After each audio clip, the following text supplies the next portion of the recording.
সকালে ঘুম থেকে উঠে কি করব কিছুই যেন মাথায় ঘুরছিল না। Hello everyone, it's me Sarika. আজ একটু নানু বাসায় যেতে হবে, তাই তাড়াহুড়া করে সব কিছু গুছিয়ে নিয়েছিলাম। এই তো সকালের নাস্তাটাও রেডি করে নিয়েছিলাম। সকালে আজকে হালকা পাতলা নাস্তা ছিল। নাস্তা শেষে আমি দুপুরের রান্নাটা বসিয়ে দিয়েছিলাম। দুপুরের রান্না কমপ্লিট করে আমাকে যেতে হবে আমার নানু বাসায়। আমি আজকে দুপুরে আমার নানু বাসাতেই খাবো। আমার শাশুড়ি মায়ের জন্য আমি রান্না করে রেখে যাচ্ছিলাম। যেহেতু শাশুড়ি একাই খাবে, সেক্ষেত্রে বেশি পদ রান্না না করে শুধু 2 পদ রান্না করেছিলাম। একটা তরকারি ছিল, একটা পাতলা ডাল ছিল। এই তো দেখতেই পাচ্ছ, আমি খুব সিম্পলভাবে রান্নাগুলো শেষ করে ফেললাম। আমার রান্না কিন্তু অলরেডি প্রায় শেষ পর্যায়ে।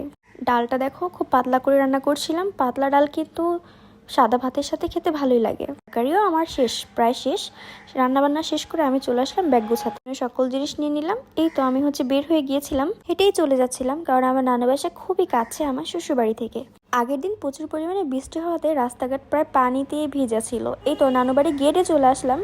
বাইরে কেউ ছিল না, হয়তো বা সবাই রুমের ভিতরে ওয়েট করছিল আমাদের জন্য। এই তো সিঁড়ি বেয়ে রুমের ভিতরে চলে যাচ্ছিলাম। যেতেই দেখি এখনো সবাই ঘুমাচ্ছে। একটু বসেছিলাম, সবাই উঠলো ঘুম থেকে। তারপর কিছু স্ন্যাক্স খেতে দিল আমাকে। তারপর নানু ভাই কিছু কিচমিচি খেতে দিল আমাকে।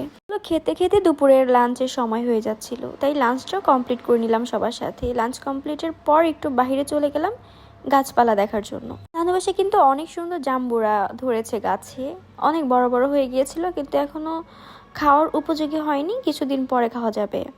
রুমে এসে দেখি নানু চকলেটের বক্স নিয়ে বসেছে, সবাইকে চকলেট দিচ্ছিল, আমাকেও কিছু চকলেট দিল।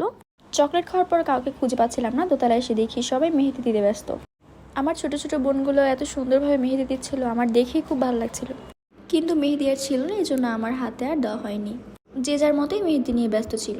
ভীষণ রকমের মন খারাপ ছিল, মুড অফ করে বসেছিলাম। হুট করে ছোট বোন একটা গিফট নিয়ে এসে মনটা ভালো করে দিল। থ্যাংক ইউ, গিফটটা খুব সুন্দর ছিল।